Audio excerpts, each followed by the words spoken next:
Men rising up to end the silence around us about the chains that bind us, to dispel the darkness of illusion with luminous spiritual technologies, to finally become the hero within us all. This is Arise, the Honest Man's podcast. My name is Karun Avatar Das. With me, as per usual, is my dear co-host Jai Jagannath Prabhu, and we also have two very special and esteemed guests with us today. Ravinol Chambers, as well as His Grace Mahatma Prabhu. And we're going to be getting into a rather contentious, serious, controversial subject matter. We titled the current episode as When Tradition Becomes Our Nemesis, also exploring the theme of education and the very severe inequality that especially women in India face, and not having access to proper education. So this is kind of like the core essence of what we'll be exploring. And just to give a brief intro to our two esteemed guests, firstly, Mahatma Prabhu has been in the Krishna consciousness movement or the Bhakti tradition for almost half a decade, perhaps even half a decade. I mean, half a century. half a century. I was also in half a decade as well. But half a century includes half a decade. Right. It's more than half a century, which God makes me feel like Grandfather Beechmar or something. Anyway. How many years exactly, Gurudev?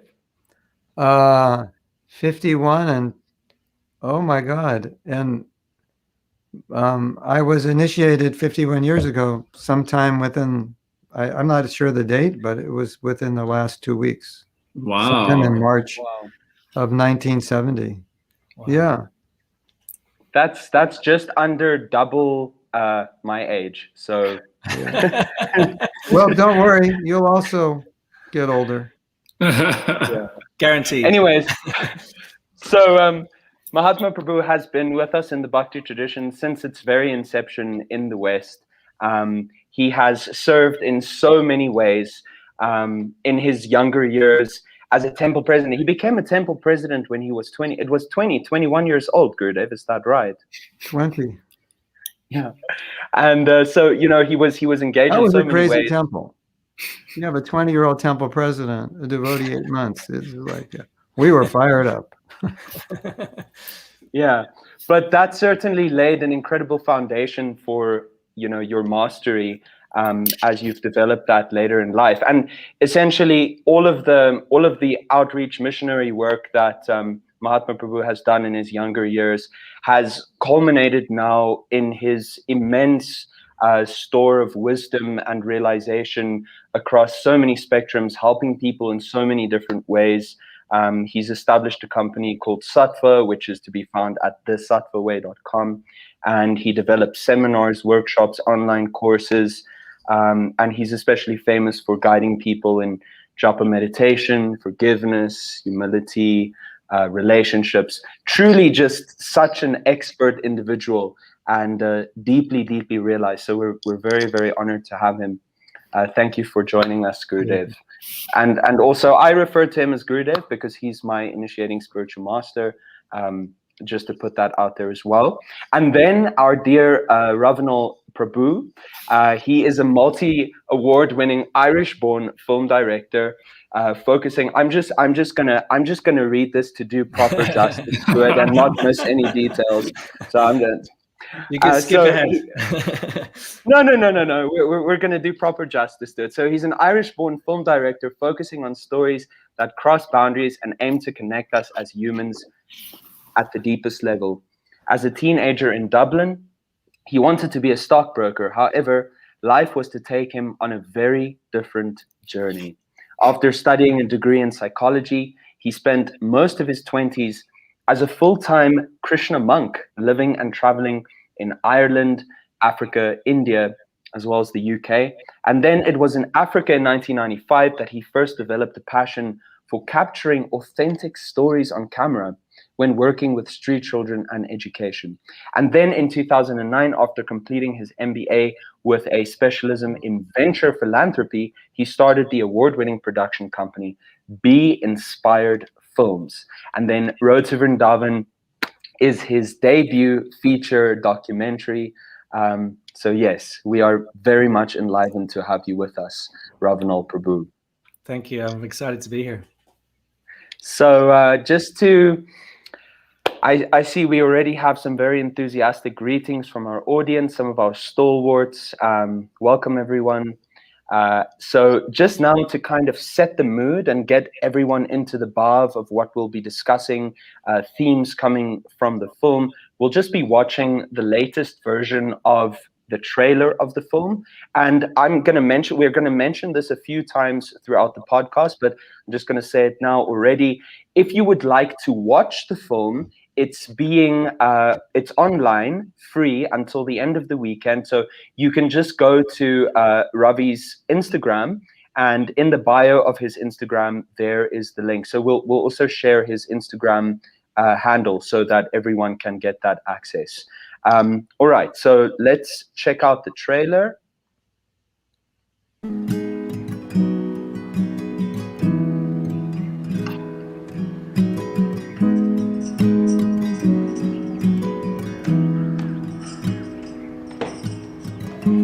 You have broken me all the way down upon my knees,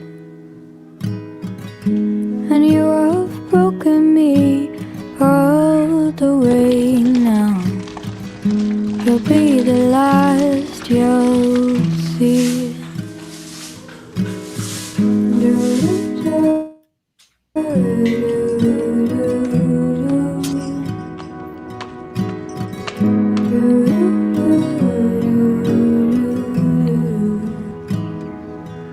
And what chance had we got when you missed every shot for me? And in the morning when you're turning, I'll be out of reach, and you have broken me all the way down. You'll be the last you'll see.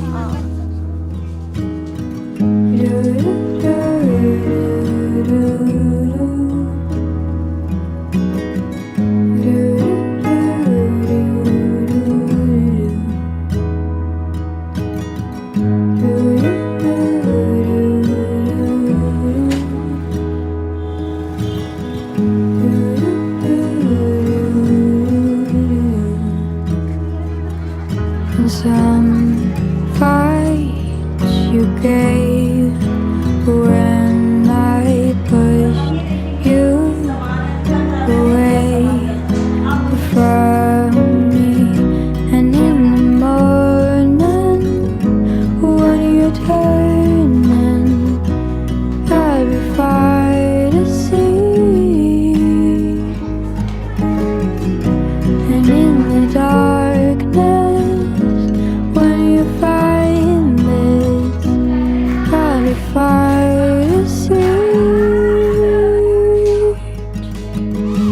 and you have broken me all the way down. You'll be the last you'll see. You'll be the last. You'll be the last.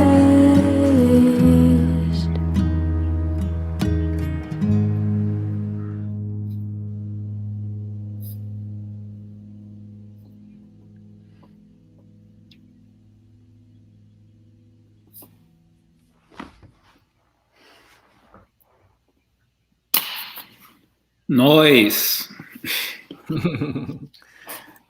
Okay, I guess we're going to get into the discussion here. Ravinol, we'd like to start with you. Specifically, although the trailer gives us some context, what was the documentary actually about? What inspired you to get into that particular subject matter and dedicate, I think you said 4 years of your life when you were unpacking that presentation? And probably the most important bit for us were the feelings or what happened to your sort of emotional landscape during that whole process. Yeah. So yeah, those three different questions. Sorry, I should maybe ask them one at a time. Well, I'll try, keep me on track if I go off. Yeah, it's a very good question. To be very, very honest, I didn't choose it or seek it out. It came to me, you know, and I'm very grateful. It turned out to be a massive blessing in my life, to be very honest. But I got a phone call essentially from a friend who was related to the school in Vrindavan, the Sandipani Muni school. And he said he was doing this fundraising trip. And he said, would you like to come with me to drive 1,800 kilometers in these three-wheel tuk-tuks down the west coast of India? And he didn't tell me at first what it was about. And I was like, I'd love to do that. What a great adventure. It's so exciting. And I've been in India many times. And what a great way to see it as well, by road, you know, passing through all the different regions and so on. But then he told me we'd get to go to Vrindavan afterwards and visit this school. And you see, I'd spent almost a year in Vrindavan in 1997 doing the Bhakti Shastri. So I was studying, you know, the devotional books there. But I hadn't been back since. And so for me, I was thinking, wow, this is 20 years later in my life. My life looks very different now.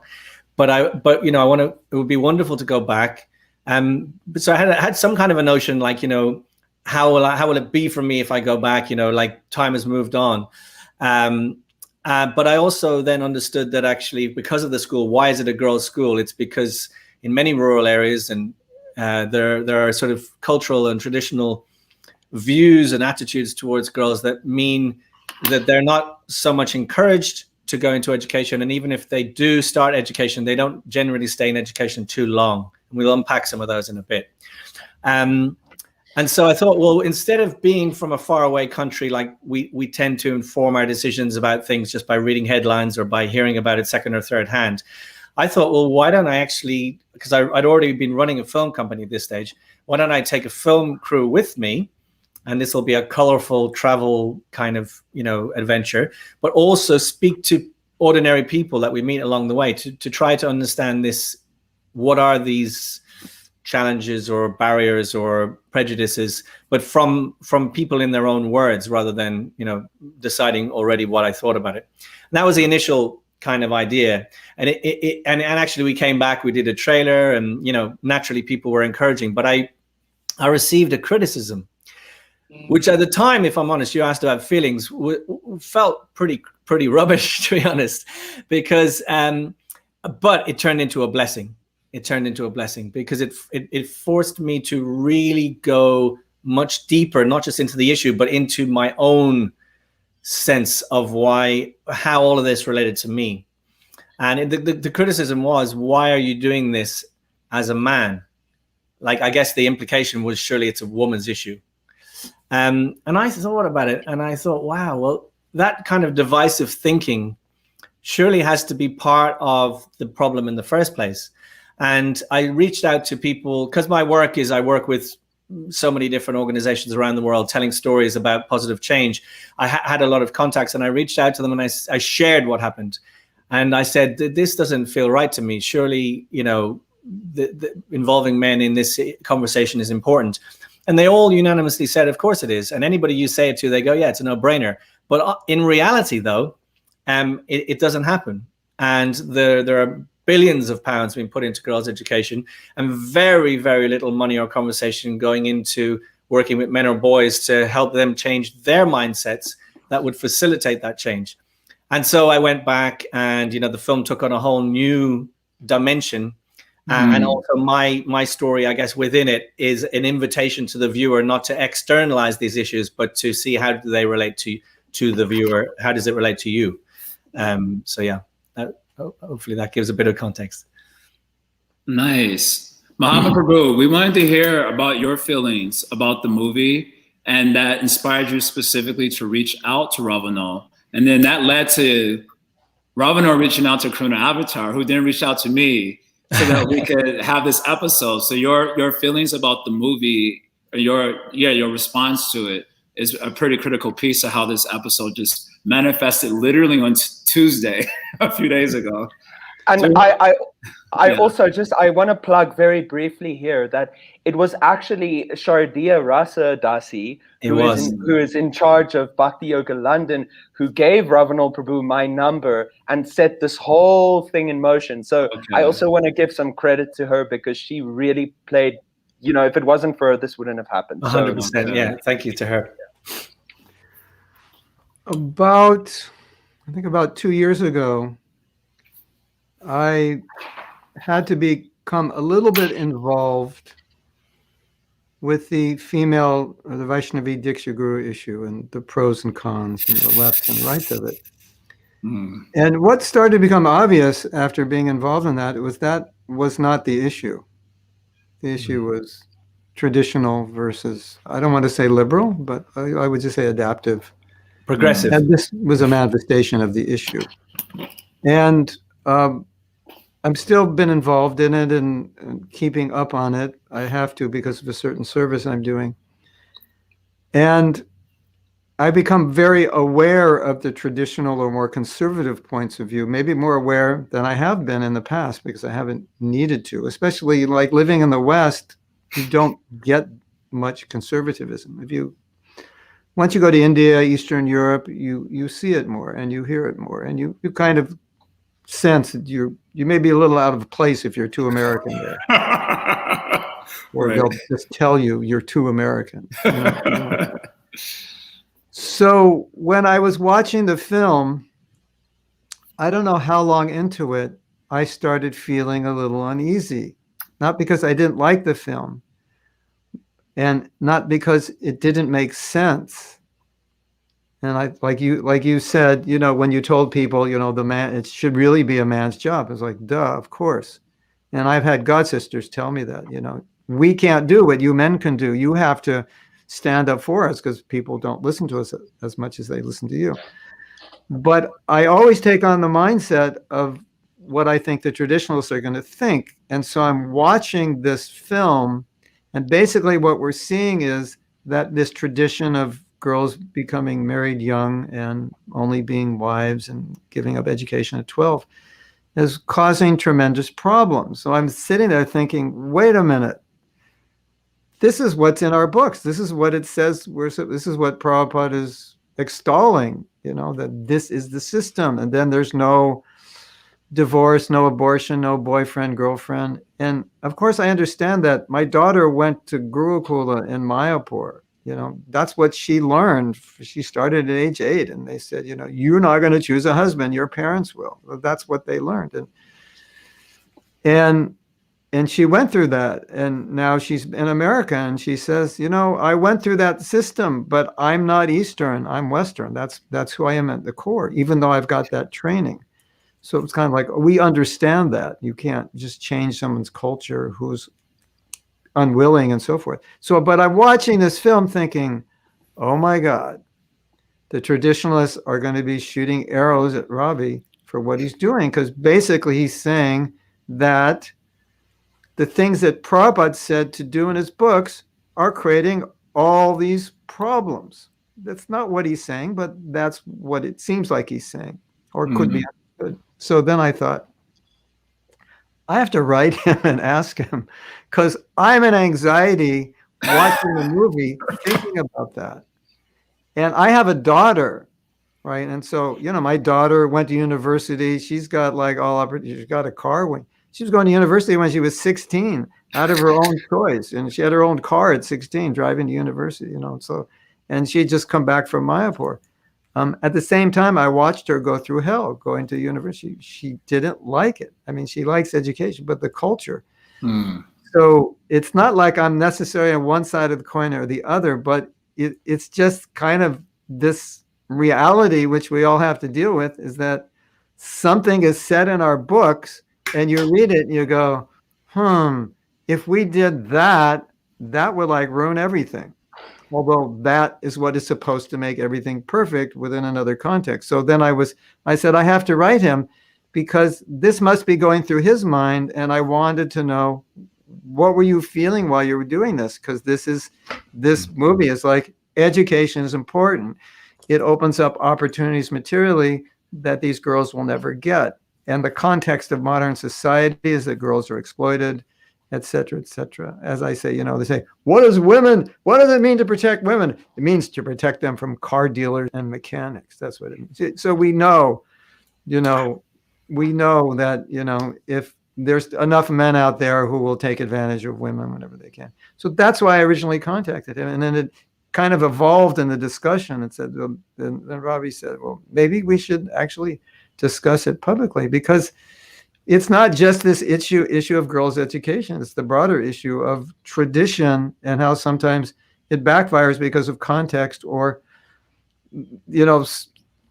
people are not qualified to actually live that tradition or even understand it in the first place. And then it's misapplied, and then you get all kinds of problems. And the traditionalists fight back like anything, because they feel that you're criticizing the tradition when all you're saying things which to you are total common sense. I'm just saying, if you do this, it doesn't work. It worked, then, but it doesn't work now. And but still, they take it as an assault. So that was how this started. So, and that's what I wanted to ask Robbie. That's what I wanted him to talk about. And I thought, well, maybe we could have a discussion around that, because I'm sure what you're feeling, I just felt by watching the movie, because, especially we're so privileged in the West, and you see those girls and it's like, this is not fair. We come in, we've got, 10, 20 times more things than we need. They hardly have, a few sorries or whatever. And we're saying, no, they should just be at home and not have these advantages. It seems kind of like hypocritical in a sense. So that's how it started. Yes, Robbie. I have a couple of thoughts that came up while you were speaking there. Thanks. Also, just to say, there's a danger, I think, for all of us to fall into this binary thinking, like it's either or. And especially I find the traditionalists, when they argue, it's like, well, if you do this, this will happen and everything will fall apart. And they'll always give you the most extreme, scary version of what will happen.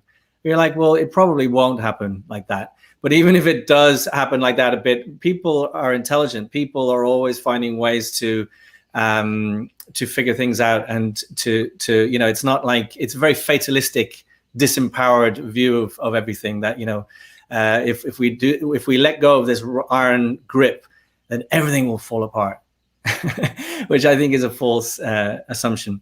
But also this idea that no abortion, no divorce, no boyfriends, in theory, right? That doesn't mean just by having that system. It's a very nostalgic, dreamy idea of some perfect utopian reality that probably doesn't really exist. And certainly it looks very, very far away from where we are today.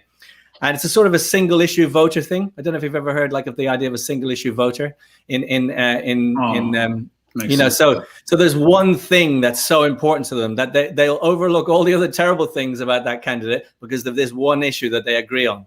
So they're hung up and obsessed about this idea of holding the family together. And of course, no one wants a society where the family's falling apart. But the point is that if on that one metric and on that one measurement, if that's how you measure everything, then it's very superficial, isn't it? Because if you look underneath that, you might have so many other metrics where people are miserable and suffering and all of these other things. But as long as the family stays together, we're looking good. You know what I mean? And it's just so, the other thing is it's not just about, education is not just about this. We as devotees, I think, are also, a bit obsessed about certain things. And so we can't actually see beyond them. So like, for example, it's not just about material progress either, education. It's not, that's just one small component of it. It's not just about academics or just about earning more money, or although all of those things are certainly benefits that come. But for me, what I found is so much more than that. It's for an individual, whoever you are, in this instance, we're talking about these girls, it gives you a sense of confidence in your own awareness of the world, your own interaction with the world, your own understanding of the world, your own voice, to be able to know when to say no to things if you feel they're harmful to you, to be able to take part in conversations, whether that's in the family or the community, and to be appreciated for your ideas and your thoughts. That is a huge thing for the individual. which is probably the most valuable thing, because you can make more informed and better decisions which affect you and your family. And in the instances of a lot of these girls, and I think it's the danger with that sort of kind of a cookie cutter approach to, you know, everyone in society, this is your box, that's your box, don't step outside your box, this is your limitations. It's a very limiting view of everything. And it's also a presumption that it's very fixed, it's very rigid, it's very inflexible. And it's also, we have to ask ourselves, like, whoever it is, we're making decisions for someone else. And so these girls would often express that no one, particularly one group of girls in Kochugao, that village where they did a census of the girls in the village, and they asked them about their concerns, their fears, their worries, their aspirations, their dreams. No one had ever asked any of them anything about how they feel about their life or anything else, and probably never would have either. And so they developed this great sense of understanding and appreciation that actually they shared many similarities, both in their aspirations and also in their concerns for their safety and for different things. And they developed this real camaraderie, and then they became what they said was, you know, they weren't invisible anymore. They had a place within the community, and they would do dramas to the whole village and do dramas that depicted the challenges that they face and use comedy. And then even everyone would be laughing because they could see the truth. And we know that through comedy, right? We can say some really on the nose things through comedy that everyone bursts out laughing. Why do we burst out uncontrollably laughing? Because we know that they're so true, but no one never normally talks about them. And so that sort of release of laughter is because it's like, whoa, that's so real, you know? And so can you imagine, like, and if a girl does speak out, it's a self-fulfilling prophecy. Well, why should I listen to you? You're not even educated. How could you even have anything of value to say? So it's very complex, but you know, and we love, I think we love it even more as devotees, but the world loves very binary, simple things, like it's black or white, it's good or bad, it's in or it's out or whatever. I think that's just incredibly lazy and actually potentially very dangerous. You know, for me, I don't, Mahatma, I want to give you a chance to respond to this also. But for me, just getting into the movie itself, the first thing that came up for me is, how are we defining education? That was really the first thing that came up for me, because when you look at, like, let's say the Bhagavad Gita, where Krishna is defining education as humility and pridelessness, et cetera, and then at the end of that long list, he says, aside from these 20 items, you know, everything else is ignorance. You know, so you get like a very strong definition of education like that, which makes sense to me. It's like the inculcation of a value system into the psyche of a person. And it seems to me, if that inculcation does take place, the sort of problems that we were seeing in the movie or in the world today wouldn't be as acute as they are. In other words, they seem to be acute because this sort of education is not inculcated. And the sense that I got from the movie, not that this was your intention, but the sense that I get when I hear the word, I'll be honest with you, the word education triggers me since 2020, because 2020 was a year where everyone was using that word way too much, specifically to other political issues that were going on in America. You need to be educated. You need to be educated. And I was getting really triggered by that. And in the way that I was hearing the word education at that time was that, well, you need to know, like, this very niche sort of thing about some topic that isn't really part of my life. And when I think of, and so education in that sense has like more of an academic feel or more of an informational feel to it. It's not about qualities at that point. It's about knowing something specific, or perhaps extending to the extent of like learning some skill or becoming competent in some particular skill. But to quote a C.S. Lewis statement that I've always appreciated, he says, education without values, as useful as it is, seems rather to make a more clever devil. And so that's kind of my I guess the first impact that I had watching the movie. Like, okay, how are we defining education? One more thing, toward the end of the movie, I think you were interviewing this lady in Mumbai. It was like by the like, it felt like it was on a highway where you were doing the interview. Supreet, yeah, from Safe City, yeah. Yeah, and she was saying that we need to be educated in respect she was speaking about specifically how men should be educated. They need to be educated in respect and consent. And then she kind of gave like a long list of qualities. And I was like, hey, that sounds like what Krishna is talking about in Bhagavad Gita. So is education as it's normally thought of in the contemporary world failing because it's divorced largely from the cultivation of the inner world of the individual? I mean, I went through school. They didn't care about my inner life whatsoever if I were learning because that was the responsibility of someone else, even though I'm spending 8 hours of my time in school. So anyway, my question is simple, but I wanted to give a full context of one of the first struggles I had when watching the movie. Like, how are we defining education here? And if we were defining education in the sense that, let's say, Christians defining, would these problems really be as acute? Like, would I really be disrespectful to any woman, for example, if I was really having those values instilled in me? So that's kind of where I'm gonna start there. Also, Mahatma, I also want to give you a chance to respond to Ravinol's, problem with binary thinking, which I absolutely agree with and so on. But this was like very visceral for me. Like, what is education? What are we talking about here? Well, I have some thoughts, but I'll pass back to Mahatma Prabhu first. No, you answer this question because I was thinking. Well, I was thinking when I was watching the film, could see kind of like the before and after of those girls, right? Like if they didn't go to this school, what would they be doing? I think you portrayed that. This is the fate of their sisters. Oh no. Sisters, let's say, learning language. If you learn to read, you kind of open up a universe for yourself, right? I agree. Now, you could open up a good universe or a bad. Oh man, we're losing you a little bit, Mama.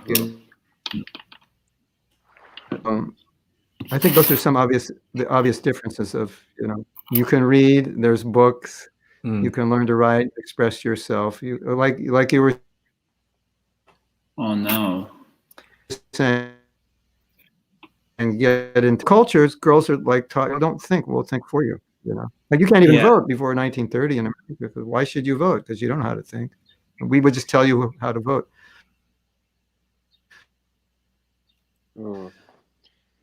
Gurudev, we're losing you a little. The connection. The connection is a little. Yeah, I know. I don't know why. Should I go off and come back? Or? I don't know. Possibly. Maybe I can start responding because I picked up pretty much what you were saying. Fastest internet up. Should I? Maybe. Tell me what you missed. There's two ways of approaching it. Either someone in the house may be streaming something, so the internet usage could be too high all over, or maybe you could leave briefly and just come back right back in. We can see if that's a separate line. I'm on a separate. Okay. I think perhaps leave and come back. If I think that sometimes might reset it. Maybe we'll the name. See you in a minute. But I think I picked up pretty much what you were saying. So, and it's along the lines of what I was thinking as well, which is, and Jagannath Prabhu, I hear you 100%, and I think full kudos to you for acknowledging that it triggers you. So that's like taking responsibility for how it affected you personally. I think that it's, I had another devotee, a very well-meaning devotee, message me, and he's a nice devotee. And he said, I could get behind girls' education if they had spiritual education. And I'll tell you how that, affected me. I thought to myself, who the hell are you that you think that you can decide on whether these girls get education or what are the criteria or the conditions for them getting education? That's a separate issue. So like, it's like if you have a sandwich, you have a piece of bread, you have some butter, you have some jam, they're all different layers. You can't say, oh, unless you're going to have jam in that sandwich, you can't have anything to eat at all. It's kind of a crazy way of thinking, I think. So we can always add on spiritual dimensions to everything, but like, it doesn't have to be a condition of somebody getting what essentially is a human right, So, for example, like Mahatma Prabhu said, if you can read and write, then you can also read spiritual books. If you can't read or write, you can't read any book. So so it's a thing of like, also I believe very strongly in people, you know, we people also have free will. Ultimately, whatever they want to do is up to them, and we have no business in one sense deciding what it is. Of course, we can encourage them to be interested in spiritual topics, and we should.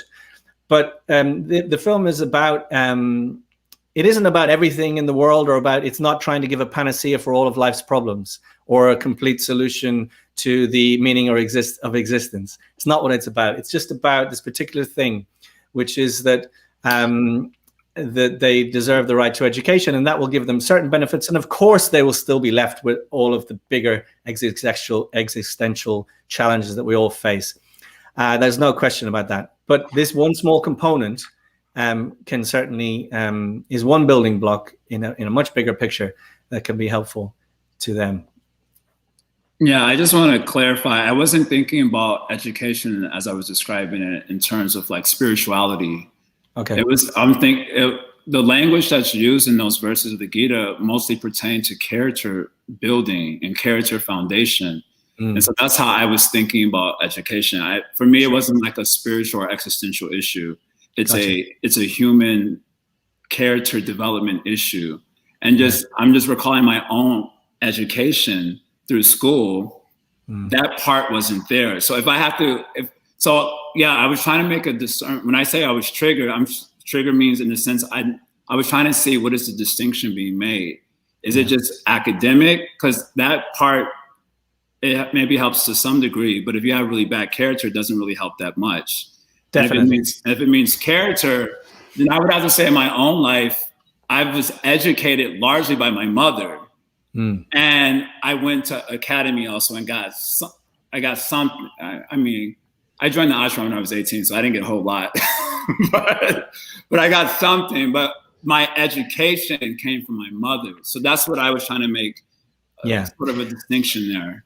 And I agree with you completely. And certainly, I mentioned it. Maybe it isn't crystal clear in the film, but and for me, very much so. Education is the primary thing. Is not the academics or the going and getting a job. Those may be other byproducts.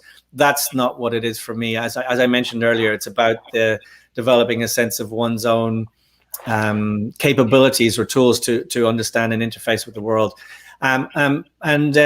Zia, who's in the film, Malala's father. He, I interviewed him on my own podcast, him and his son, which will come out soon. The podcast is called Evolving Door, and he made that very same point. And I agree with you wholeheartedly that education must be also an education of values, respect, compassion, understanding of the otherness of others, and all of those things are an essential part of education. But it's a little bit back to, so there is a risk for sure in international development or all of these. So there's a little bit of a cheerleader feel or a euphoria feel. All we need to do is educate girls, and this much GDP will increase, and this will change, and that will change. And for sure, those are all elements of the thing.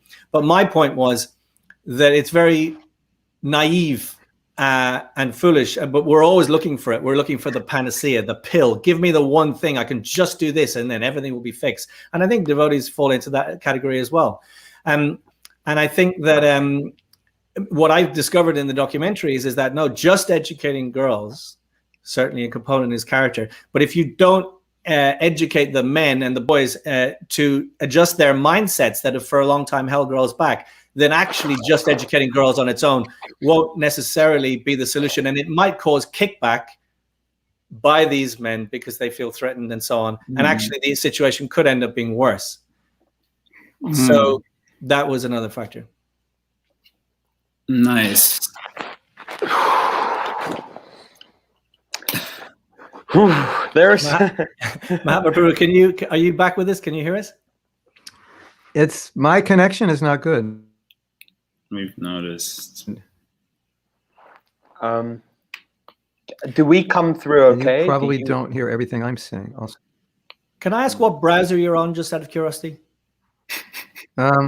Google. Is it Chrome? Yeah, because Chrome is designed for StreamYard. If it's Chrome, it should be good. It's just the internet connection it decides how it feels.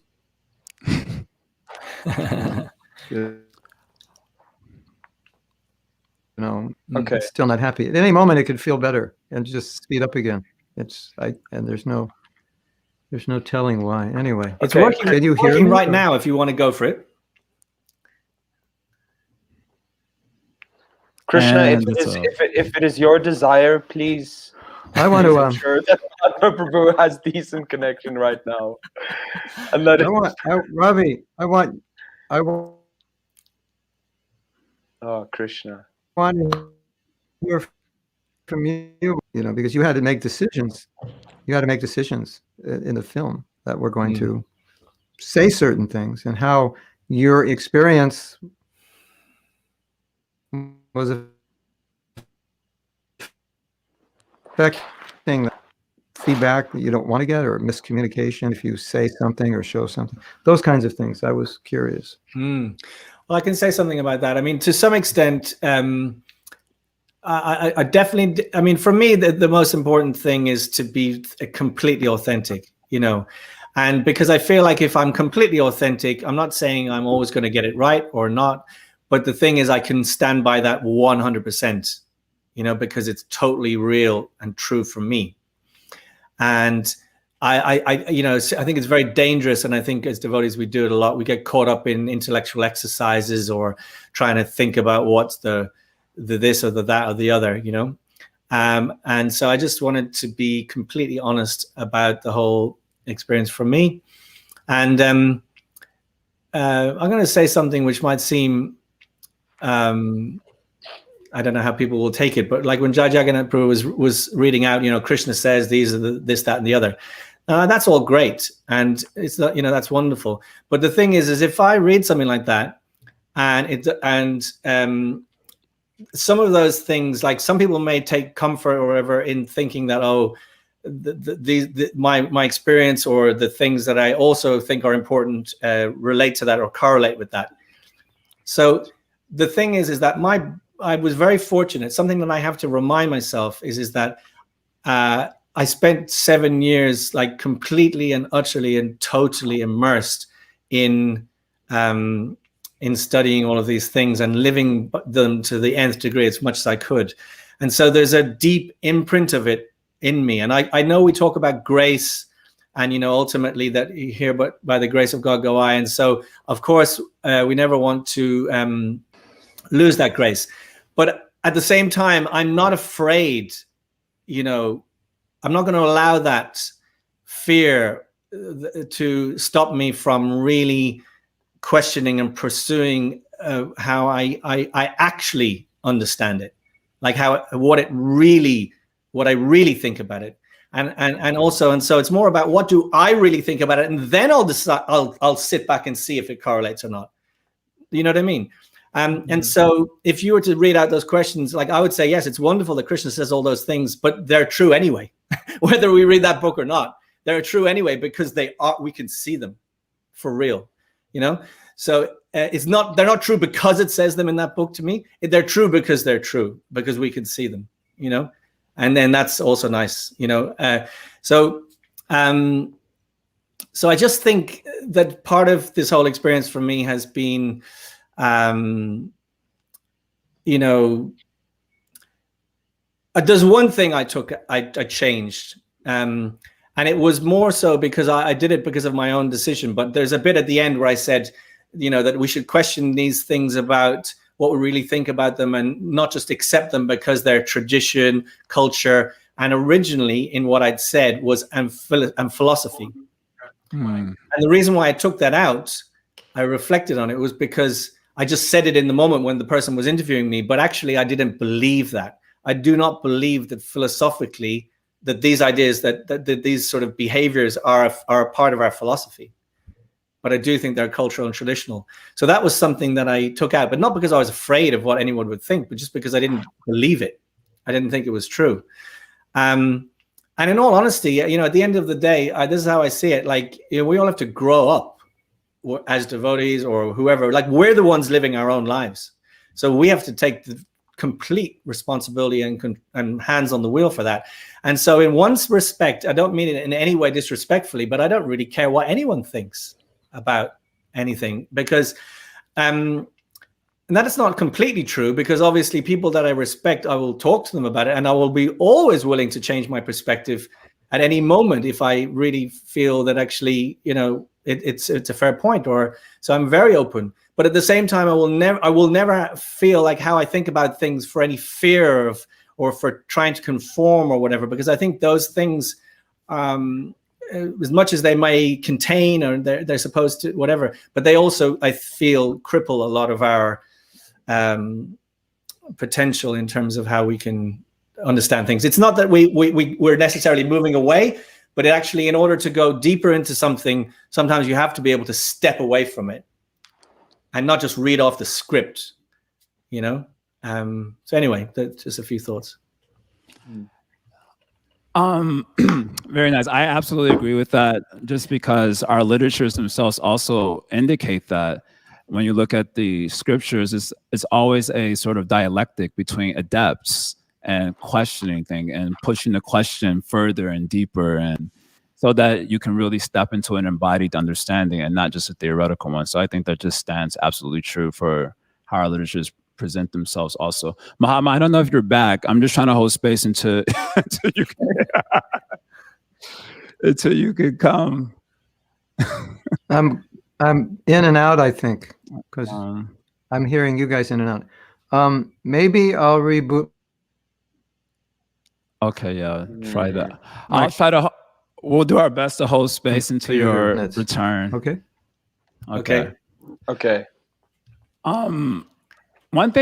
Another thing that came up for me watching your film, and also from some of the voice notes that we were hearing this morning that we're going back, voice notes are fun. I love them.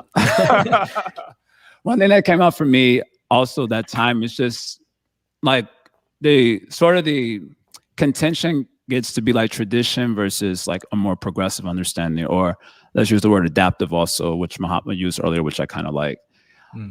For me, I've always felt like I don't really understand what the tradition is. And I feel like the tradition gets like all this bad rap, but what's actually getting the bad rap is our understanding, or likely misunderstanding, of tradition and not the tradition itself.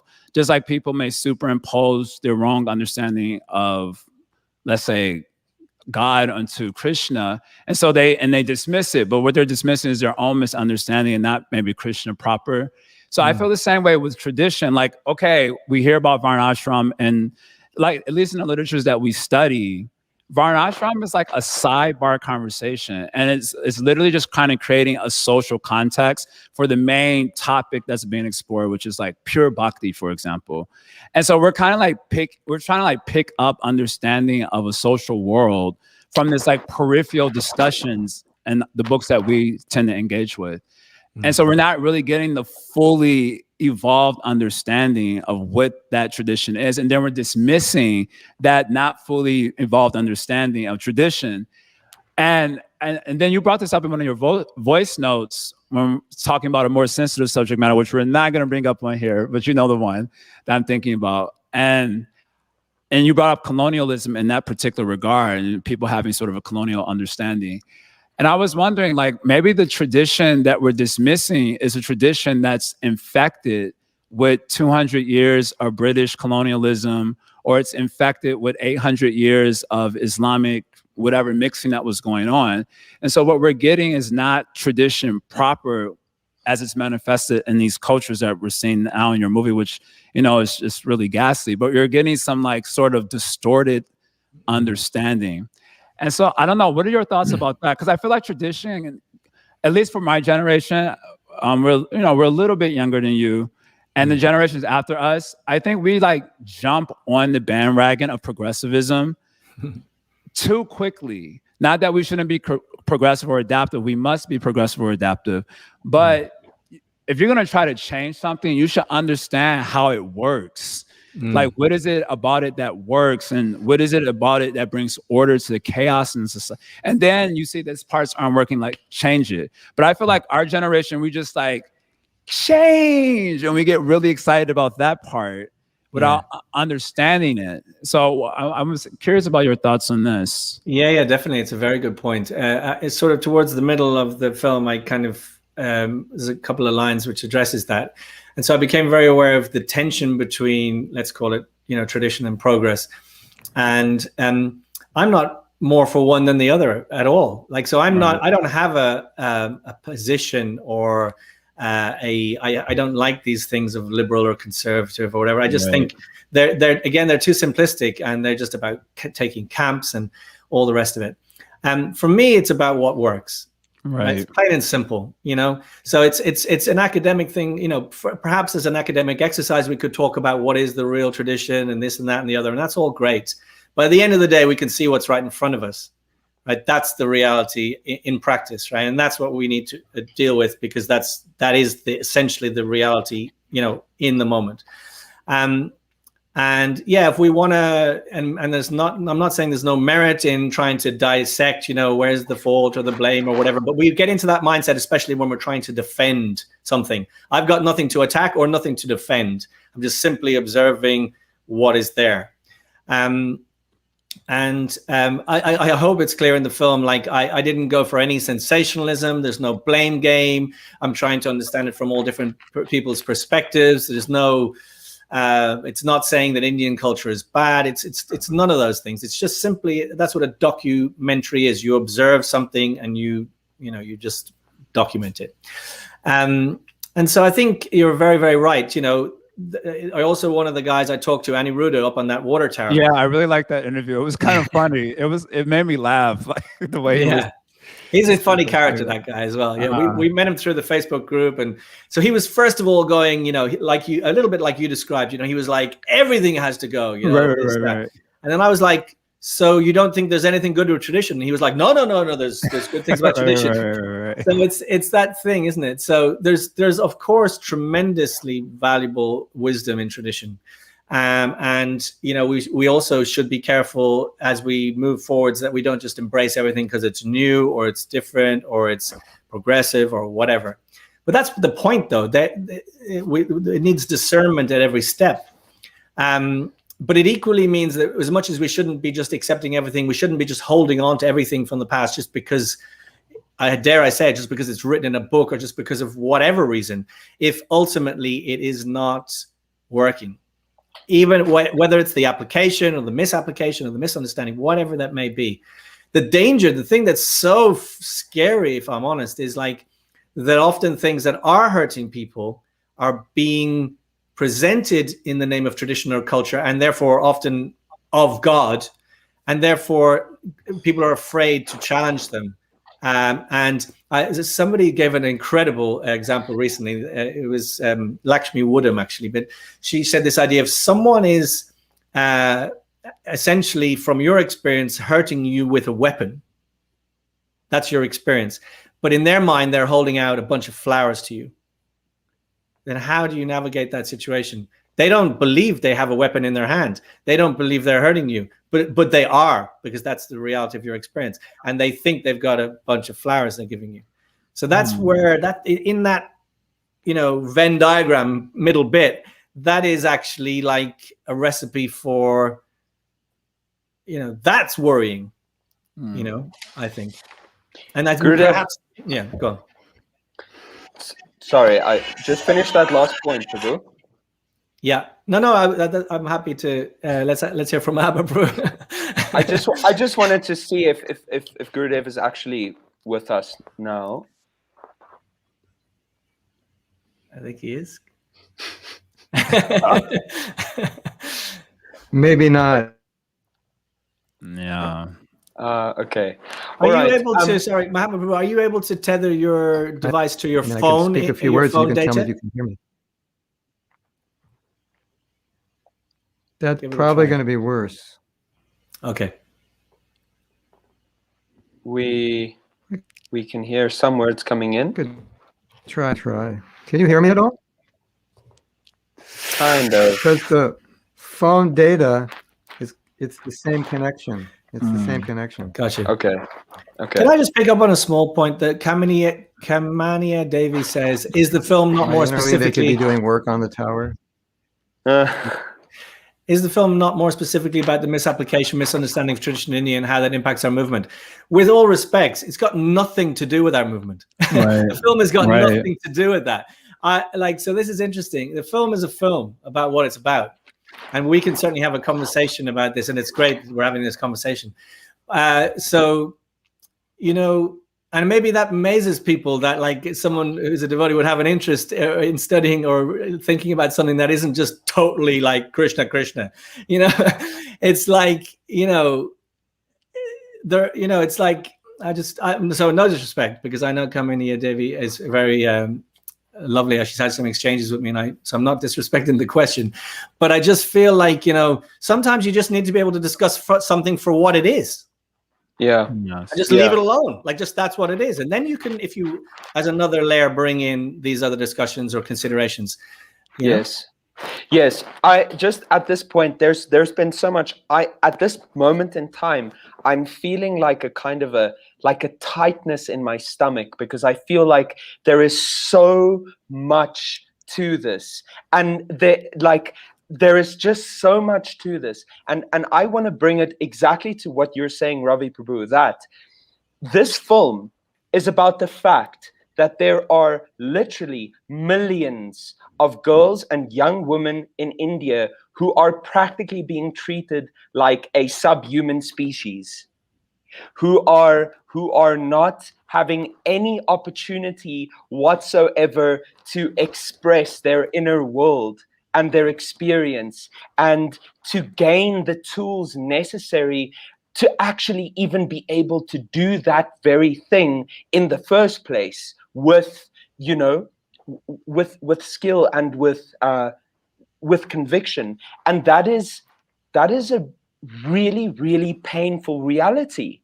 And the thing is, it's like as I was watching the film, I was looking at them and thinking to myself, there is just so much more to life than this, and what they're able to experience through their circumstances and the imposition of culture, right? And it's really painful to see. So here I kind of just want to come to a point of like, if we're gonna be speaking about tradition and culture, like I would like to kind of equate. Can we even equate those two things with each other? And what I mean is that growing up, and especially coming to Krishna consciousness and then getting some perspective on Western culture, I kind of entered into a space of feeling like, what is even the value of culture if it's just kind of like an arbitrary collection of notions about how a particular group of people should and shouldn't act, right? And so, like, to what extent does it actually contribute to someone's inherent well-being? And the fact of the matter is that the way that culture and tradition is being interpreted and applied in India, in relation to women and their education and progress in life, is that it is inflicting so much damage. And it's really, really, really problematic. But then what gets to me about it is that, okay, we're gonna make, and this is also part of what the film aims to achieve, I believe, which is that we're gonna try and do something about this. We're gonna try and create resources and facilities and opportunity for women to gain better access to education, which they should totally have. Like that's just so clearly obvious from watching the film. But then you kind of come to this systemic issue, which is much broader and much more complex and much more, it's so vast, and that is that, giving women education and helping them to develop in this way is only going to take them that far if the broader society and the system within which they are couched does not actually receive and respect and facilitate that education to come to its fruition, right? And so then, this is also a point that you made, that men's education also is of critical importance, because if men are not educated to respect women properly, then what is really actually ultimately gonna come of it? And this is just something that I also just want to relate to, two things, is that we're a bunch of men presenting this episode, right? And like, someone could have the criticism, this is a woman's issue, so why are there a bunch of men and guys talking about it? But as you said also, like, that kind of approach is so, it's so narrow-minded, because you cannot divorce men's issues from women's issues. It's like they fully play into each other. You can't say, like, us talking about it is of essential importance. If we don't talk about it, like, then it might as well not be spoken about at all. Yeah. Did you get all of that, Ravinol? That was a lot. I did. I got all of that. Yeah, I got all of that. That was a lot. Thank you for that. I'll have a go. So there's a couple of things that came up for me. First of all, yeah, I mean, you can't divorce men and women from each other. We live in families, communities, and actually, yet at the same time, we can acknowledge there are a lot of tensions between men and women, probably because of the attraction. So it's like a battery, you turn it on one end, it pulls, you turn it round, it repulses, right? It's a powerful force we're talking about here. And so in one sense, you could almost argue just as much as adding spiritual elements to one's life, that actually learning about healthy, balanced, healthy attachment within relationships between men and women would also go a long way to helping our society, like the bigger society.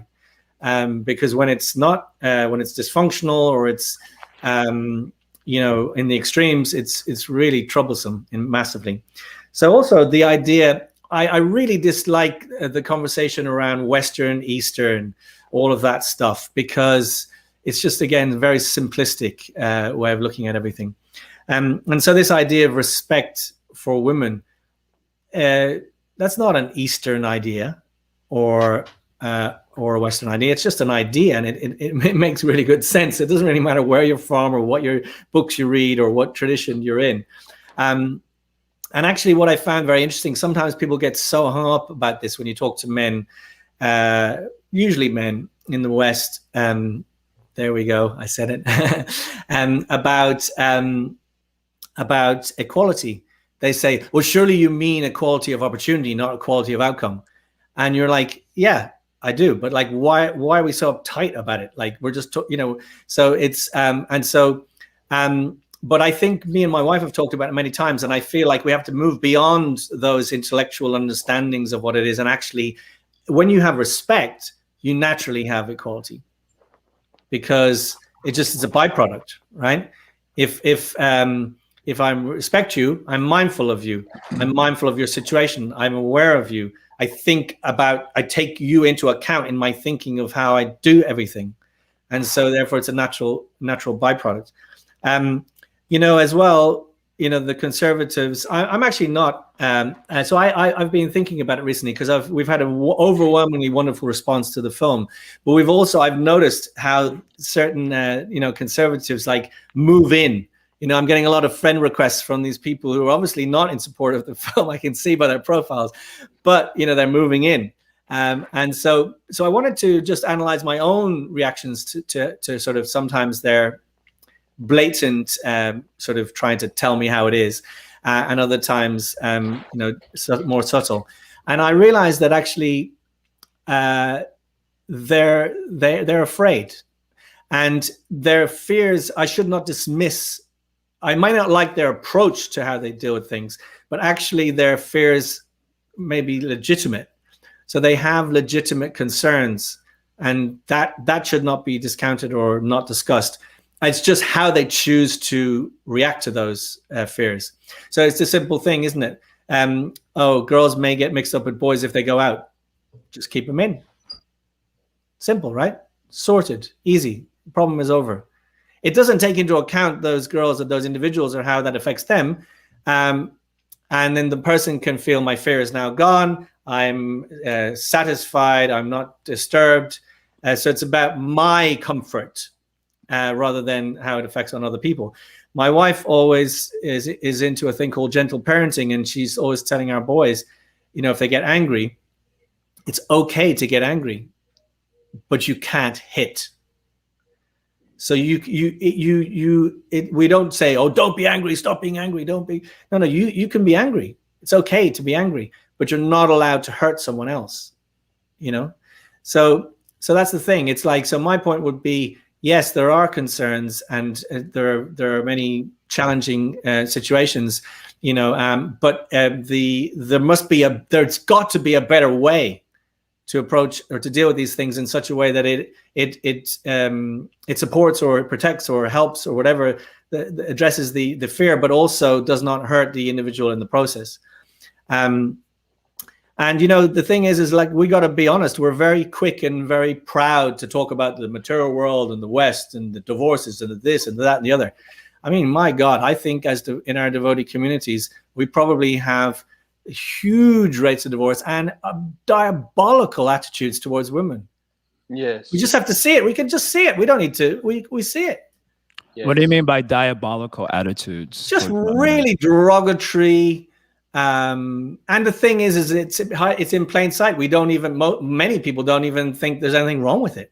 Like an example. Oh, let me just think of an example off the top of my head. Well, just as one example, and it might be a subtle thing, but there was an exchange recently online. And one person said to this other lady, he referenced her as Mataji. And she said that she didn't like being called that.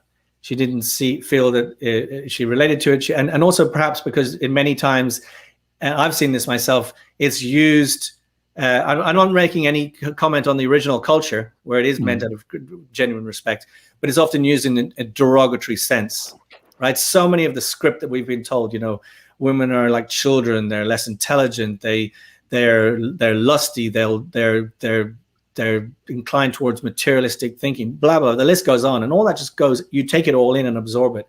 And so then on another thread, that same devotee and that same lady were on there, and this one devotee said, "Oh, we should just see all women as our mothers." And this senior devotee said, "Oh, they don't like being called that." Now, you might think that that's just a very small, tiny thing. But one of the other ladies said to her, who are they? It's a very dismissive sort of way. It doesn't demonstrate respect.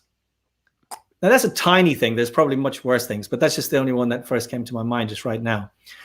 As if I'm curious about that very particular example, because I saw that video and a friend of mine sent me a little write-up, and I shared it on a write-up in favor of the Mataji term. And I wasn't actually advocating for it, because I'm like, I call people what they want to be called. But I thought his was also an interesting and good perspective. So I shared it. I said, and the way I shared it, I was very careful about my words. I said, I also appreciate this perspective. I don't exactly advocate for it, but I also appreciate it. And that was the most commented post that ever on my particular Facebook page. And a lot of the things that were coming up, similar to some of the discussion points in this conversation right now, was like, I grew up in a culture, like when I joined also, we grew up where we were told you call all women Mataji. So in my head, it doesn't translate as derogatory or anything. It translates as me fitting the status quo of this particular environment. And, and certainly when I come to when I'm out hanging out in New York, I don't call women mother, because that's not in accord with the status quo of that community. But when I'm in a Hare Krishna community, I say mother, because that's how I was learned That's how I learned, or that's how I was socialized to fit the status quo of that community. And it wasn't until like recently for me, this could have been a long-term issue, but it wasn't recent for me until like the last 10 years that it seems like this was becoming like such a big issue. So then it occurred to me in the comment thread, I didn't comment too much in that thread. I just got out my popcorn and was enjoying the show. But I did comment a few times and I said, it seems to me what's happening is a clash of, again, to this point, like this tradition, not that it's a binary, but it was a clear clash going on between like a more adaptive or progressive values towards a more traditional one. And that was kind of at the heart of the issue. And it wasn't that someone was trying to be derogatory to the other, although I can see how it could be translated in that way. But the point is that, you know, that's quite a good example actually of tradition. Yeah. So we're not disputing the fact that the term can be very respectful and it's probably intended to be very respectful. That's not up for, like, that's not what we're saying. What we're talking about is people's real life lived experience, where perhaps many times they have felt that it's been, and I've seen it myself, so I know it's, I'm not talking out of you know, just imagination here. It's in a very derogatory way. But the point is if you respect someone and they tell you that they don't like it, you don't ridicule them or make them feel stupid for that. You say, oh, I'm sorry, I didn't mean like that. Simple. It's easy, isn't it? It's just simple. That's if there is respect. Anyway, just something also interesting. So Joanna says, why are we all men talking about women? There's no women, just another way to discriminate. So Joanna, this is my explanation, whether it may or may not satisfy you, but I think the thing is that it's the Honest Men's podcast. The two hosts are men. I happen to be a man who made this film, so I'm coming here to talk about it. And Mahatma, I don't know if you were on at the beginning, reached out to me and, you know, and said we could have a conversation about it. So it's kind of just incidental that we're all men. We didn't think, and I'm not sure who we would have brought in specifically as a woman to join in the conversation, because it just happened that way. But I take your point. It's a fair point in a broader sense. But in this particular instance, it's just how it was. We can do a follow-up episode. We had another touchy subject matter a few episodes ago called "Woman as Temptress, Mother, and Fortress," and we got one man scholar. We got him because of his scholarship, but not because he was a man. But we did a follow-up episode with a panel of ladies, so that we would be protected from this particular, critique, which is a fair critique and it's not unfair. I do have this because we getting into this area of the question that you posed in the movie, which relates to this comment that's also coming up just now. Like, why are you doing this as a man? And I specifically, the way I'm hearing that in the movie is that we're being kind of called to action in a particular way. Or perhaps, I don't know, I guess this is my question to you. Are you making a call to men in general? But let's say specifically in our community, because that's where we're going to be able to have probably the most impact is in our actual community. Are you suggesting like a call to action for men in our community in terms of how we do things, particularly around this particular subject matter? Because in the West, like, I don't think I know any lady in America or Europe that has a problem with, let's say, education, for example. We all go to public schools. And so what is a call to action for us? Or is there a call to action, or you just wanted to make us aware? And the reason I ask that is because there's a whole plethora of social issues that one can get. I mean, there's LGBT issues that I've been chastised for not getting into. There's issues around race that I've been chastised for not getting into. Now there's one around gender. Like, there are a plethora of issues that I can really involve myself in. So what is the call to action that this movie is intended for men? Just answering that question. Why are you doing this as a man? Yeah. Well, to try and answer that, I didn't choose to do it as a man. I am a man. I can't help it. So there's not really anything I could do about that. And I'm also, I'm hoping that people will watch the film and be inspired to do whatever the hell they like. If I'm honest, I'm not telling them what to do or what they should think or what, I'm just trying to express some thoughts and also, I'm not trying to give a final conclusion or an answer. because I believe that the audience is intelligent, and if they come in contact with the questions and the issues, it's up to them. That's my point at the end of the day. I think we're often in this thing of tell me what to do, tell me what to think, tell me. It's like, I think that's ridiculous. It's like you can present the things in front of me, and then I have to decide what I. So I think I would hope that they would see some reason to want to think about this in their own lives. And also, as a man, I can only share how much of a wonderful transformational experience it has been for me. I sort of hinted at it in the film, as a young, like I've been doing some press stuff recently, and the media, and they're saying to you, how were you thinking about women before and after? And I was going through it with my wife, and I was writing it down, and I had to almost ask myself and go, did I really believe this stuff? And I went, yes, I did, completely and totally and utterly, because at the time I didn't think about how it affected anybody else. I just took it on. There's so much stuff we took on, right? When we sort of take on such a huge step to take on all of the things that we learn, when we come, especially if we take that step to fully live as a monk, or as we say these days. Yeah, I feel like for me, the two best things I've done in my life, if I'm honest, outside my family, were becoming a devotee and making this film.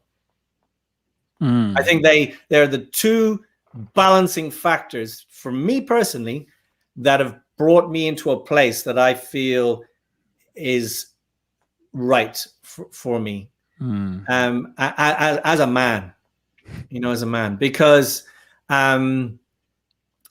it's like that. It's a very powerful thing, isn't it? So if you're heterosexual, those forces, they're the two massive forces in the universe. And so if that thing is your friend and is something that you can appreciate and genuinely respect, then it's not going to hurt you so much, is it? If it's this kind of nemesis, or this thing that's either going to pull you off your path, or it's going to do this, or it's going to do that, whatever it is, then you're always afraid of it. You're always a danger at every step for it, if you like. And ultimately, when men are not respectful towards women, it doesn't just hurt women, it hurts us, ourselves. So yeah, I've got two boys, and I feel like I want to bring them up in a way that they have a really healthy respect for girls and women from when they're young. And then, we don't have to it's like the movies you watch. It's like, oh, watch out for the boogeyman and all that kind of stuff. It's like, then, that imprints into you. Whereas if you go, no, actually, there is no boogeyman, and then, we can sort of model healthy relationships between men and women. Okay, I want to press that a little bit more, but Corona, yeah. Let's just see if Mahatma Prabhu is able to have frozen, any input here. Looks frozen. Hare Krishna, Krishna Krishna, Hare Hare, Hare Ram, Ram Ram, Hare Hare. That was pretty good. And we lost. Can you hear that? No. Oh, so you don't know what you're going to get from me. Give it a go. You have to tell me if I should continue or not. Please give it a go. Right now, it's looking okay. Oh. I'll try. I'll say a few words, and then we'll see if they actually happen. In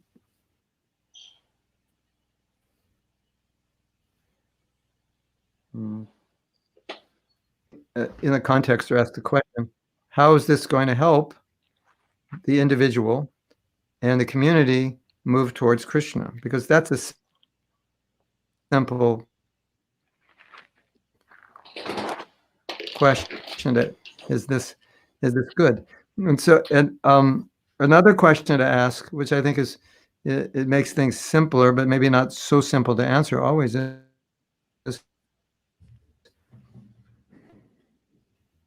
what would if Rupa Raghunath goes to Prabhupada and says, Prabhupada, we're doing this in Vrindavan for the girls. What's Prabhupada going to say? Oh, that's really bad. They should just stay at home and not get educated, because education just makes you a fool. I doubt he would say that. He would probably say, oh, they can help their village, their people, and help the world. That's what I would assume Prabhupada would say, because that's what he told devotees who were getting educated.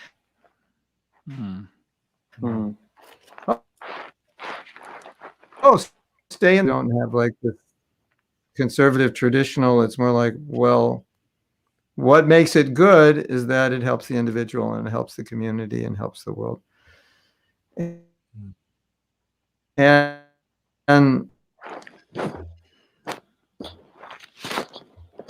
said that, like, well, you know, all you ladies who became devotees, I really feel bad that you went to college and got, you know, educated. He never said that. Never said that to men or to women. We always said, use it. You're intelligent. I find it kind of strange that anybody would feel bad about the fact that those girls are being educated. It doesn't, there's not like there's no part of my brain where that I've tried to find a place in it, knowing what the alternative is. So I just find it interesting that some people would have a problem with it. And we know some people do. So what's the alternative? Anyway, was that understandable or? It's somewhat, yeah. I think we caught a lot of it. Yeah. Yeah. Can I say something small which relates to this? Thank you, Prabhu.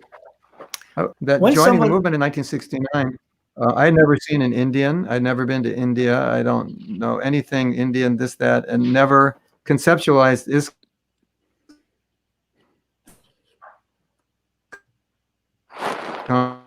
Devotees started going to India and then exporting back or importing back to America some Indian ideas, but it never took hold because we were in America. We were Americans. And I never got the impression that was the goal of ISKCON, that we're trying to create a different culture. And then recently I heard historical fact that no modern religious movement ever became successful. Not modern, no religious movement that is popular today ever became successful by changing the indigenous culture, by attempting to change the indigenous culture. When they did that, they always failed. So it's like, seems to be an impossibility in a certain sense, unless the whole world becomes Krishna conscious. Then naturally it's already changed. You don't have to change it. You know? So I find these discussions very interesting because, you know, culture is deeply rooted, and when you go to Italy, there's, you know, you're not going to see a lot of chapatis. You're going to see a lot of pizza. It's just a fact, isn't it? And you go to the UK, you're going to see a lot of curd. At least I see a lot of curd when I go there. So, and you know, when you were talking about the Prabhu and the Mataji, I was thinking there's a plane that's going back to Godhead, and two devotees are like arguing Prabhu Mataji, and they miss the plane because of that argument. So I think a lot of our arguments are kind of like, what does it really matter? You know, because we could miss the plane by arguing about this. And as you said, Ravi, I always take the role. Well, I wasn't trained to call women Mataji, at least early on. That was like, huh? And people, you're supposed to call them Mataji. Huh? What? So, but like you said, is that what they want to be called? You know, like you're supposed to call them Mataji to respect them, but what if that disturbs them? Exactly. So, you know, are we just following some ritual, or are we actually getting to the heart of what matters? So I think these are important things. And also I find it interesting, like pontificating on a situation like Vrindavan. You're not from Vrindavan, you're not married, you don't have kids, and you're throwing out your opinion, as many devotees do, about how we should be preaching. I'm like, great, that's your opinion. What have you done? You know, where are your results? Why don't we talk to the people who actually succeed? So I think, you know, it's different. You know, when you have a girl and she's growing up in this world and you're looking at the pros and cons, you know, it's more real for you. Would you marry your daughter at 12? Probably not.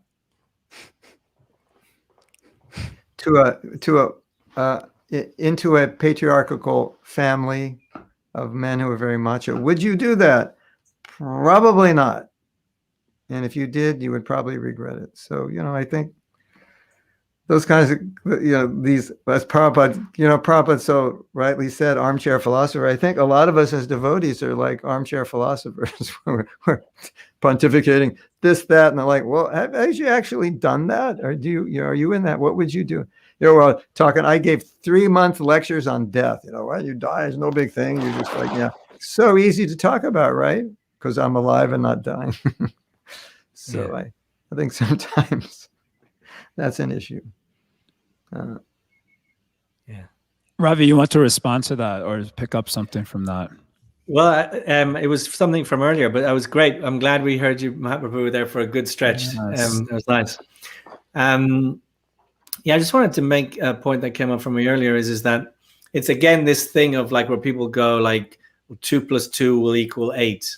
They always go to the most extreme thing. So if we educate girls, and we always presume it's the worst kind of education, and we all presume then they'll also all be eating hamburgers and running around nightclubs in miniskirts and all like that. We go to this really extreme version of things. And you have to understand, most people, they may, as young people, we all may make some things along the way, experimentation or whatever, but most people want good outcomes for their life. And as they're going along, they're especially if they have people around them that are not necessarily trying to control them, but you can sort of guide them and they can speak if there's an open and supportive environment. But what essentially I think one of the things that education does is it helps you to be involved in the conversation. So to have choice. So a lot of times in this old sort of idea that some people have about how it should be is that the girls, everything is decided for them. And they are not involved in any of that decision-making process. And so it may be, and this is an interesting thing I talk with my wife about quite a lot, even in the West, and this is something really important, it just so happens that this is that story is in the context of India. But these, to your point earlier, Jai Jagannath, it's not even really a film about education at all. It's a film about dynamics, and one of the ways in which this dynamic is exercised is through their limitation to education. But that's just in a way a detail. And all around the world, these systems are very much at play, just in different ways. And when you start to watch out for them, you can see them. And the point being that, like women, even in the West, there are different camps. Some people who are very much feel that in order to fulfill your potential, you must be going out to work. So then there's this idea that you're just a housewife, like as if somehow a woman that chooses to stay at home is somehow less of a fulfilled woman or whatever. And equally, if you're a stay-at-home or if you breastfeed or you don't breastfeed, like you're better or you're worse or you're this or you're that, or you're a more perfect mom or whatever. And so the point is about being able to make a choice. So you might, and you have to make the choice that's right for you, right? And so even with education, like my wife, she did a degree and then she went and did a master's in Cambridge and then she became a teacher for many years. But she chose, and together, it was very much her choice really, but I supported her, that to stay at home. My oldest son is 9 and the other one is 6. And it's only now that she's starting to go back to work part-time. She wanted to have all of that time at home to look after those boys. So it's this crazy idea that just because someone is educated that they're going to want to abandon their family and not look after their kids and all of this. It's just it's like the old Bollywood films, like where the bad guy comes in and he's hunchbacked and it's like, damn, damn, damn music. It's just such an unnuanced thing. And we're that's how we are. We still preach in that way. Like there's the perfect, Lord Ram, and then there's the demon, and there's nothing in between. There's everything in between. Is there some truth to that though? Because this is not something I personally researched, but I have a lot of friends who would consider themselves conservative minded, and they would bring up stuff that kind of makes sense to me, where it is seen, like in America, for example, the more educated country of where women are more educated, that they do tend to go more toward career and less toward like something like childbearing. So in the mind of such an individual where that thing is actually very important, then that education, which may lead to that result, I can see could be like a very concerning thing for them. In What are they fact, concerned about, though? What are they so concerned if that woman decides that she wants to not have kids or whatever? Why does that bother them so much? because of the social framework that they exist in. Just like from the movie in Udupi, when you went to Udupi and you talked to the, I don't know, the lady there, and you asked her, I have this thing in my notes because I thought that was one of the funnier scenes in the movie. For me, it was funny, where she was saying that yes, women should be educated. She like conceded, and then she said, but maybe not in all the values. Oh yeah, I know the line. Yeah, so she said the Arti Ketrapal, who's an actress who was with us, she said to the lady, so you agree that a girl child should be educated? The lady said yes. And she said, and then after she's married, she should be allowed to go out of the house and do different things. She says, no, I don't say she should go out of the house. If there's a need to go out of the house, she can go out of the house. And my point to her is that I said to her, yeah, but who decides? Right. That's my point. So the point is whether, so can you imagine an idea that like a grown woman should not go out of her house unless there's an absolute necessity for her to go out of her house? I see that as sounding very strange to me, growing up in this society with our particular standards. If I were to grow up in another society with a different set of standards, maybe it wouldn't seem as strange to me. It would just be another day in the life. And that's kind of what, like, I guess what I'm indicating. When you inhabit two social worlds, like, I'm in this social world and I'm trying to influence this one because I think this one isn't as good or isn't as helpful or as harmful. That's what I'm. No, but so the question I asked her was, I didn't pass judgment on it. Right. I'm not passing judgment on it. I'm saying who decides? That's a very good question. Who decides? So the point is that it's very much the men who decide, and that's the system. And so patriarchy is not about men or women. It's just a system. It's a structure. And it's often supported by men, and it's also very often supported by women, because within the culture, sometimes even the term is used, culture carriers, and so in a way they become the police for those whatever ways they are.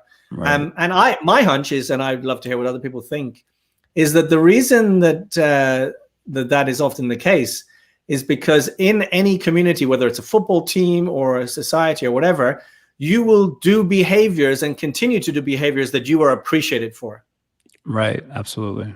And so if you are appreciated for, keeping a grip on the way that we want it to be, then that will be reinforced, even if that same thing is hurting you. Potentially. Right. Mahatma proposed internet is pretty much okay again. So, Gurudev, what do you have? What do you have for us? I just wanted to say one thing. It's kind of taking off where I left. I like to think about these things in relation to what Prabhupada did. At least, the first things Prabhupada did was, the cars are going this way, so let's just turn them a little bit to the right. We're not going to stop them and turn them back or destroy the car. So Prabhupada's analyzing the culture and going, okay, this is the culture. So it is. This is what it is. So at least if you girls and boys are living together, okay, that's okay, but you should get married. Okay, let's tweak that a little bit. And you girls, shall be married, but if you want to be brahmacharini, that's fine. We can tweak that. We'll create a brahmacharini ashram. Like, why not? That's what you want to do. And you young boys, you want to dedicate your life. Okay, we'll give you sannyas. You really shouldn't get it till you're like 60. But, we have a mission, and so we'll mess around with it a little bit. It didn't seem that he was so, at least initially, concerned about anything cultural-wise other than let's do what works. And then, the dhoti kurta, is that a controversy? All of a sudden that became a controversy. I don't know how that became. And Prabhupada said, well, I never told you to wear a dhoti. You asked me if you could wear one. So it was So, and then I wrote a letter to Prabhupada and I said, well, we're no longer going on Sankirtan in Western dress because we find that if you go out like a monk, it works. And Prabhupada said, all right. If you feel more, this is his exact words, if you feel, this is really funny, you feel more comfortable wearing a dhoti, that's fine. And it's true. Some devotees, like, they don't want to look like everybody else. They want to look like a devotee. They want to walk down the street and like get people staring at them. And that's their comfort zone. And they think that's the best way for me to spread Krishna consciousness. So that's what Prabhupada, if you feel more comfortable wearing, who feels comfortable wearing a devotee? You're going out to the store to buy a banana, you take your dhoti off, put on a baseball hat, cover your Sikh t-shirt and pants and buy a banana. We see it all the time, isn't it? Because you feel uncomfortable wearing something that looks like a diaper, and have people stare at you like you're from another planet. I just want to say amen to that. I do feel embarrassed wearing a diaper. And so Prabhupada's saying, if you feel more comfortable wearing a dhoti, like whatever, it's like, I thought that was the most interesting letter I ever got. So we had to remember Prabhupada's practical. He's super pragmatic. And then later on, he started talking about varnashram.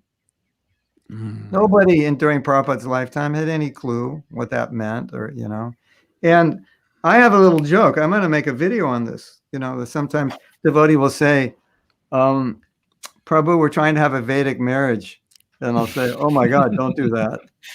That's not going to work for you, So, this idea of Westerners being Vedic is a little like, problematic sometimes, Okay, be Vedic, but don't be too Vedic because you'll like end up a little bit of a monster, trying to be like this Vedic something that you're not. What does it even mean anyway? I mean, yeah, exactly. It means whatever you think it means in your immaturity as a bhakta, and then you're trying to be what you've defined as Vedic, which could be anything, and then you end up being this like weird entity who ends up like telling their parents they're demons and you're never going to talk to them, and all your friends you tell them they're going to hell, and et cetera, and you give these amazingly fanatical racist lectures on the Sunday feast. And I have my little jokes about this. I call them Bhakta Burfi. 3 things you talk about on the Sunday feast. We didn't go to the moon, women are less intelligent, and pick your other third favorite thing. So, I something that really got me thinking about this is I read a story that Lord Ramachandra found a Shudra reading the Vedas and he killed him because he was afraid that if that Shudra got the Vedas, it would be misunderstood. And right after I read that, I was thinking, oh my God, I see this happening all over ISKCON. People completely misunderstanding Prabhupada and like that. So, trying to be Vedic is a little dangerous, but trying to be a pure devotee is a little simpler and easier. So that's just a personal concern for me when people are got to be Vedic. It's not in. Then we have people saying like what it says in scriptures is way more. You must give way more precedence than what Prabhupada said. Like here's the verse, but what Prabhupada said in the purport, that is not the pramanam, not the highest. Like, whoa, wait a minute, where's this coming from? This is a whole new idea. So, we're having to adjust to this, but this is not something we had to adjust to during Prabhupada's time, at least not my experience, not much of it. We weren't like confused, Prabhu Mataji, this, that. It wasn't so confusing, although it wasn't so great for women after a while. I recognize that. But, for most devotees who've been around 10, 20, 30 years, they're just not that Vedic. Like go house to house to all your devotee friends and, go in their house. How Vedic is their house? What are they wearing? What are they eating?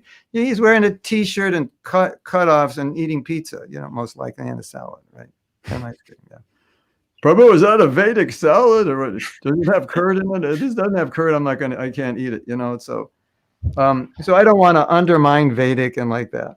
Which some people may think I'm doing. What I'm hearing from you is that Prabhupada was pragmatic and he did what worked. And I think that's what I'm also hearing from Ravinol. Like we have to use our common sense and let's do what works. That's what I'm hearing. I'm just reflecting what I think that I'm hearing. Yeah, 100%. And my response to that is like, duh.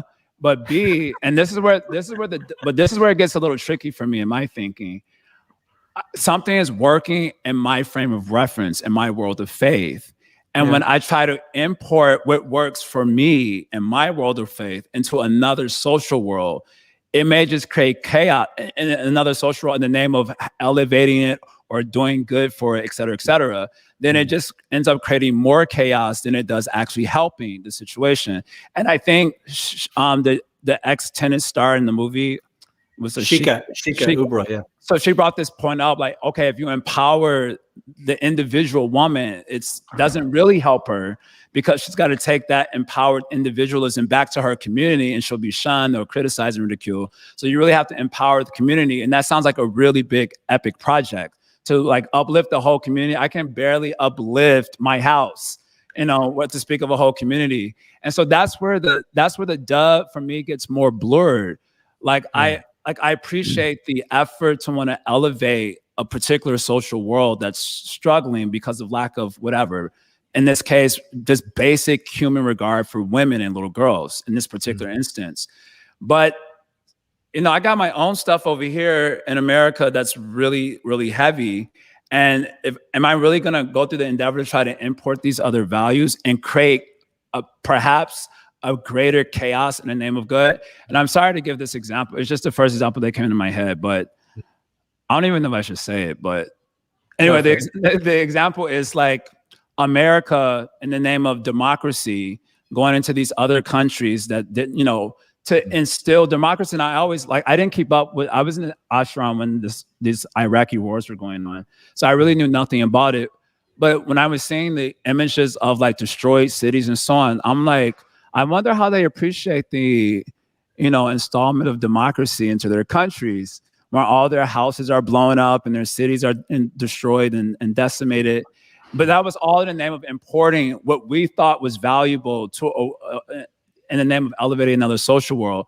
So that's where the dub part gets a little bit, it gets nuanced and it gets blurry, it gets messy. And I can totally understand why someone like the lady in Udupi is just like she was like taken aback by your question. Like, well, what about what she wants to do? That was your question to her. What about what the girl wants to do? And she was taken aback by that. And she said her specific words was that in India, as if we didn't know this, in India, it's not about me. That was her response to you. And I thought that whole exchange was kind of funny. That like, of course it's not about me. So this is where do what works, duh, absolutely. But what works, then that's the part that we're likely to get into disagreements. That's the part where you're likely to see this division come up between conservative or liberal, traditional or progressive. That's when it comes to answering that question, what works, that's where the division comes up. So it's more of a statement, but I wanted to hear a response to this. Yeah, no, it's a really, really good point. I acknowledge it completely. I think I was very sensitive to this point because I didn't, or at least I tried very much not to go there with a certain idea of how it should be. And the point is that you see, you have to ask the people, and that was my intention from the beginning. So I'm not, it's their words. Like we're hearing from real people in their own words about their own experience. So maybe you could argue that even prior to me going there, already some outside influence is there that is changing things. But if that's the case, that's already happening anyway. Like it's not like we're going to stop it. So, certainly, it was something that I was conscious of. That I'm not suggesting that. We should go there and that education should lead to just a big consumer rat race type society where people move away from villages into towns. So that's what I'm saying. Our mind races ahead to all of the things that we think are going to happen. I feel at the end of the day, when we talk about what works, are we doing that in the context of involving the people that it affects in the conversation? Because if we are, then it's far more likely it will work, and it's far less likely that we're going to get it wrong because they are involved in the conversation. So then we would be imposing our ideas on them to tell them that they're wrong. There was one thing. there was one interview you had with, and I forget the question. You were asking this guy. He looked like he was about 30 or 35, and he was kind of like cool. And you're asking a question about, will this work? And he said something like, if it it's works, authentic. it works. Yeah, it's just like if it's gonna work, hello, it works. So you don't even have to ask the question because the best man will win. So what was the question you asked him? It was, if I remember, if I think it's the same section that Jai Jagannath's thinking. Was it up on a water tower, up on a roof somewhere? Is it? Do you remember? So I said to him, he said something about whatever is authentic will something like that. Whatever is real will work. And I said, yeah, but some people say that what's authentic is that men rule the world and women should just get in their place, and that's how it is. And he said, well, if that's authentic, that will be the way it is. And if it's not, it will change. So, whether I suppose it's that dilemma, isn't it? That we have the ability to try and influence things and to shape our own futures, but we also accept that there are bigger things at play as well. And ultimately water will always find its level, Yeah. What worked 50 years ago really well, even in theory, it could work today, but it can't because we don't think that way. But in answer to Jai Jagannath's question, I was also thinking, if you educate enough girls over time, the culture in the village is going to change because it's just the girls are, taking a different role. And then you've seen that video about the women, I think it's in Africa, they just took over the village because the men were like just lazy. And they were controlling them, and they're like, forget you guys. So, I think those are natural outcomes if you're, if you want rights without responsibilities, the women are sooner or later going to just go, okay, this is like too much. And it's a point, on the point earlier about choice, is like presuming that all women will suddenly, abandon their families and all of that. I mean, that is also a massive presumption, like women are incredible. They'll be, if they are working, they'll also always be thinking about their other responsibilities and everything else. And it's incredible and it's difficult, and it's really difficult to try and be juggling both those things. But if that's what they choose to do, then it's up to the partnership and the two people who are in the partnership to figure out what is right for them, and are they managing it? And maybe then they have to change, and maybe one of them starts to work less or whatever. Like it's adaptive, like Mahatma's point earlier about adapting. And also there was a movement in India of young women who were kind of speaking out because in the universities in India, in the big cities, there's hostels. So if they come from rural places and they stay in the hostels, like halls of residence or whatever, there was this thing from the authorities, if you like, of the universities, that the girls have to be in by a curfew time, whatever that time is, but the boys don't.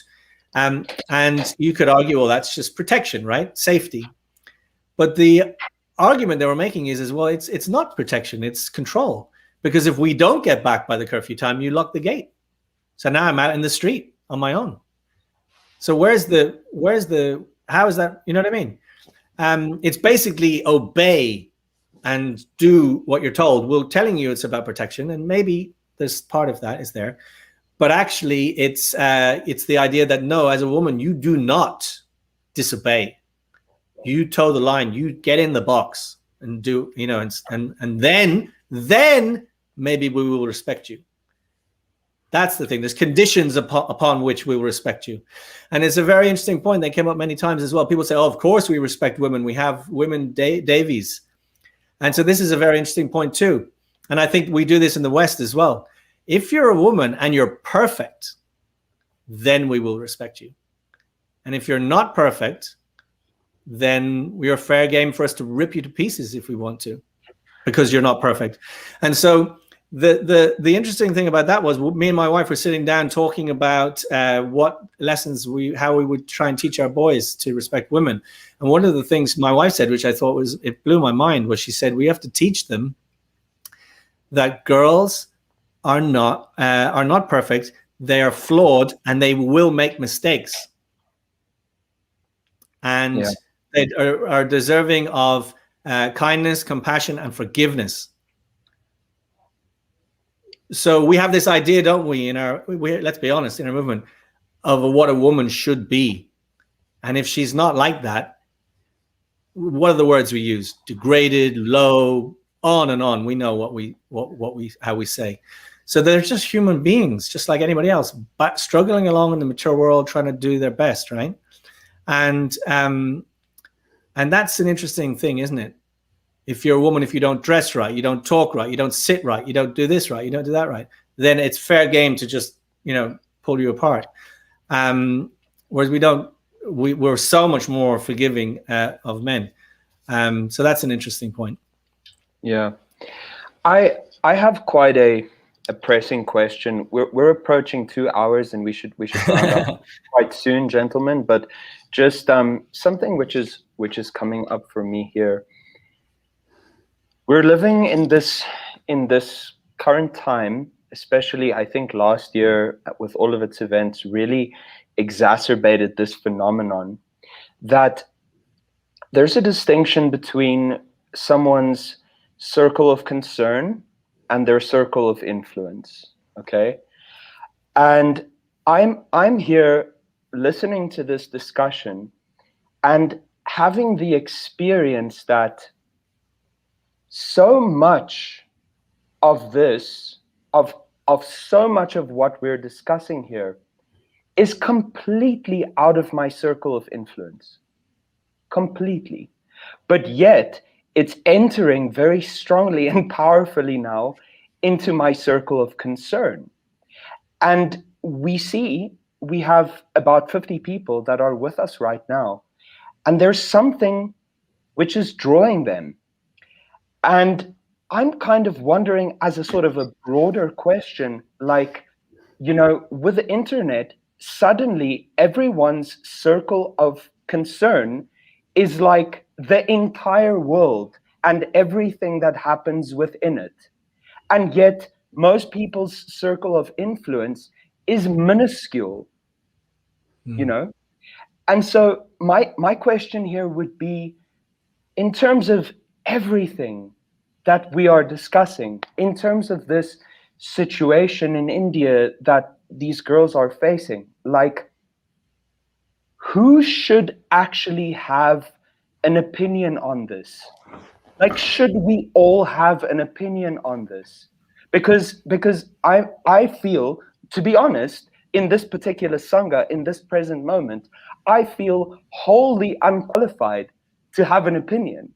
Firstly, because my spiritual master is here, and he's like, light years ahead of me, and Ravinol Prabhu, you're at the center of this thing. If you didn't make the movie, nothing would have happened. And, Jai Jagannath Prabhu is always thinking about so many things and very senior and qualified. And I feel like, what is the point of my opinion, And so for many people out there, so this is the question. Who should be having an opinion, really? If they're not able to change anything about it, like, what practical utility is there in having an opinion about something that we have no power to change? And I just say, just answering that, this goes back to the same question I was asking earlier about what is a call to action for an individual like me? Like, how is this supposed to impact me, and how am I supposed to respond to that? Or there must be some intention. Yeah, so I'll tell you. So, first of all, Prabhu, don't think this is a film about girls in India. That's the first thing. That's just one aspect of it. It affects every single one of us in the deepest way, because we live in this world and we're having interactions and relationships between men and women.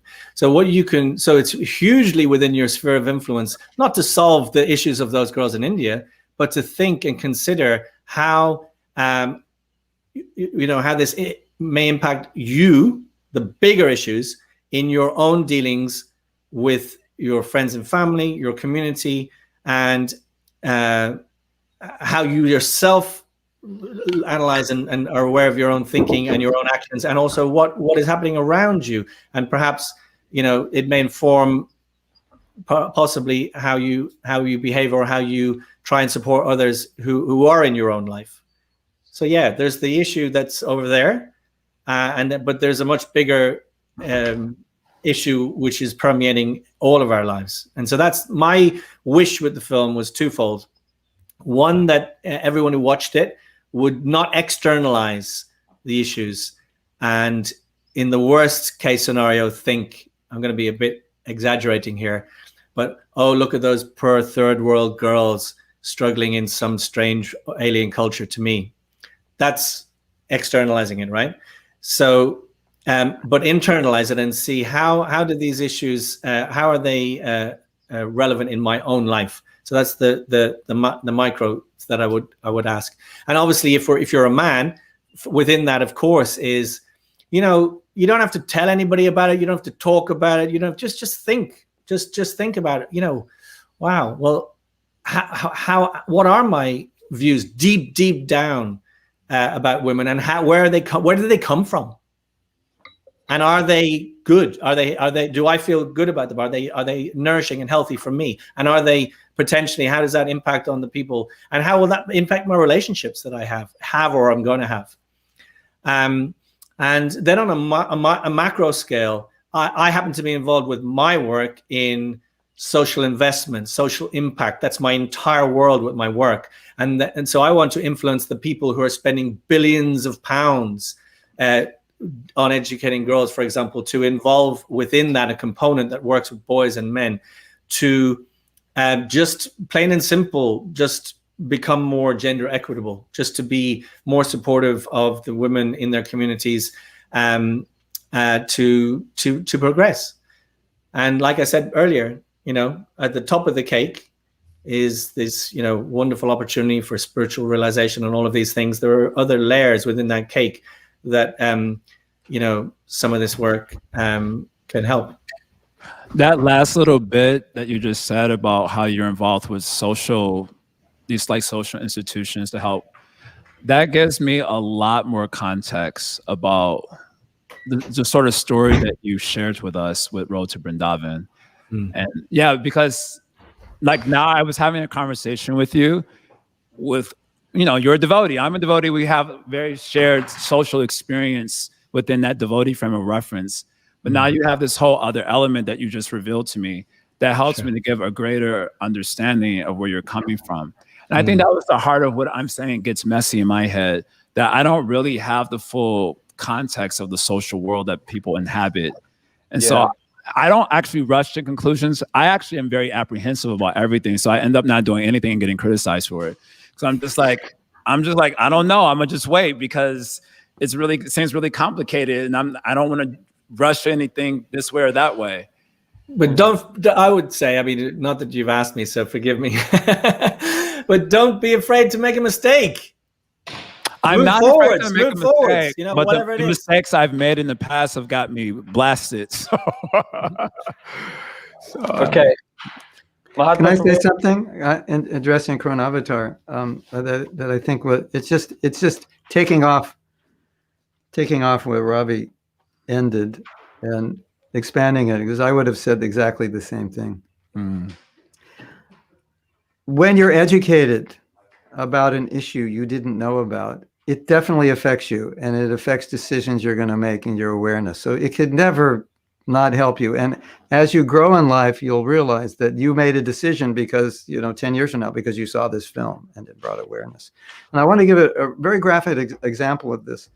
In America, we have the Child Protection Office, and I was invited to attend their seminar. And one of the things they described was symptoms of children who've been abused, physically, verbally, or sexually, and or just neglected by their parents. And you see them; they don't look healthy. They have marks. They're not clean. Their clothes are dirty.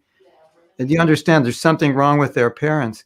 And when they said that, I thought, oh my God, I was in this situation about a year ago, and I didn't even. I mean, I looked at them and said, something strange, but I wasn't educated enough to put it into perspective. As soon as I heard the CPO, I was like, oh. And I was telling my wife, there's so many symptoms by which we can understand if someone's abused that I had no idea. And even her as a woman was surprised when I mentioned a few things, because you'd think as a mother they would be sensitive. So even she didn't know. The other thing I want to add, which is kind of like the icing on the cake, is that early in the movement, not so early, but in the mid-70s, one devotee committed suicide. And one of our godbrothers said, I think he said to my wife or daughter or someone, he said, I wish that I was a little more sensitive to understand what was going, like looking at him and seeing, but I didn't understand because maybe I was too immature. So, and I read this book and they said the number one, this is statistical research, the number one qualification for a team member is sensitivity. Like I can look at your face, Jai Jagannath, and I go, say something. I don't think you like what I said, because I can see it in your face. You're that sensitive to one another. So I think education, films like this, if you allow it to make you more sensitive and aware, it is going to manifest, even though you don't need to know how right now, but you're going to do something in your life and you're going to realize, oh, that's why I did it, because of this awareness. So, you don't have to know right now how it's going to help, but you'll be more sensitive to the plight of women, and you'll just, I became extremely sensitive to the plight of women in ISKCON because they would tell me things that, I kind of knew, but then they'd tell me, and my daughter would tell me things, because she said, oh, it would be so good if there were no men, like for a day, because then I could just, walk down the street without fear, and, I can go shopping, I don't have to look around, It's like, when I heard that, I was like, oh, what a perspective as a man. I don't have that perspective. And then I've done Sankirtan in San Francisco back in the day in the gay areas, and the men were trying to pick up on me and grabbing me in, places you don't want to be grabbed. And I was like, oh, okay, now I understand what it's like to be a woman. I had to have that experience, because the women say, men are lusty, this, yeah, right, you're just exaggerating. And then they were doing it to me. It's like, okay. So these things are edifying, and then that helped me become more sympathetic. And when there were problems in temples, I would often do things that the leaders, the men, not ill-intentioned, but they just weren't aware of. That's my 2 cents. Karuna, can you read these last 2 comments? They're very encouraging for this sort of discussion. I thought it'd be a good place to end. Absolutely. Last 3 comments, in fact. Well, there's actually a few. Okay, so Kamalakshi Radhika says that you can absolutely change things in your circle of influence by supporting and empowering the women in your lives and setting a good example for the men in your lives to do the same. Very much on point. Then Nadia says the culture of the country starts with the culture of one person, which was also wonderful. And then as women, we can look within as well as come together as women to see how we can encourage the men in our lives to come together like these gentlemen have done to address the issue of women's empowerment. How can we hold space for, or allow space for them to have such discussions among themselves? Thank you so much, Kamania. That is absolutely beautiful. And, as we said earlier, the entire reason why this podcast exists is because we care about women. Okay? You guys have to understand that. So don't tell us that we're discriminating. And Kamania, we'd love to, Jai and I were, this is in the ether, but we're gonna have a follow-up, and we'd love to have you with us. So just putting that out there right now. Then Kamalakshi Radhika, to end off, in one episode of the Honest Women's podcast, each one of them shared how fortunate they felt that they had men in their lives who supported them, and how much harder their services would be without that. A lot of women don't have that, but conversations like this can help change that culture. All right, I feel like I've been fully edified and really well educated, and I'm deeply grateful. Thank you so much. Dear Gurudev, Ravi Prabhu, Jai Jagannath. Thank you so much. I think you're muted. Jai, you're muted. True, there's something going on. I wanted to also say thank you, and I wanted to make any apologies. I I personally decided to take the more devil's advocate voice in the conversation, just to give you an opportunity to answer some of the questions or thoughts that may come up for a more traditionalist perspective of things. So I think that was good. Thank you for doing that. And my decision was very conscious to do that, but I just wanted to apologize at the end and say I hope I didn't make too much discomfort or tension there. And thank you so much. I love the movie. I watched it yesterday in the space that I'm in now, and I very much appreciated the work that you were doing and are doing and continue to do. Thank you so much. Can I just say, I know we mentioned it at the beginning, but if people, if you haven't seen the film, please go to roadtovrindavan.com. And if you have seen it and you've liked this, I'm looking forward to reading all these comments. I wasn't able to keep up, but it would be great to hear what you thought. So thank you for having me on. Thank you, Mahatma. It was nice to have some exchanges with you. Hopefully we can continue to do that. And same you with you were in Vrindavan in 1997. You said. You were probably there, yeah. I was there. I was living there then. Yeah. We just looked different then. Yeah. Yeah. Okay. Yeah. We were at Mongol Arctic together. Yeah. Yeah. Gurudev, I'm sorry we couldn't hear more from you. It's really a shame. You know, if you have more thoughts, like somehow or other, maybe on, I don't know, in a video or something, you could share it with all of us.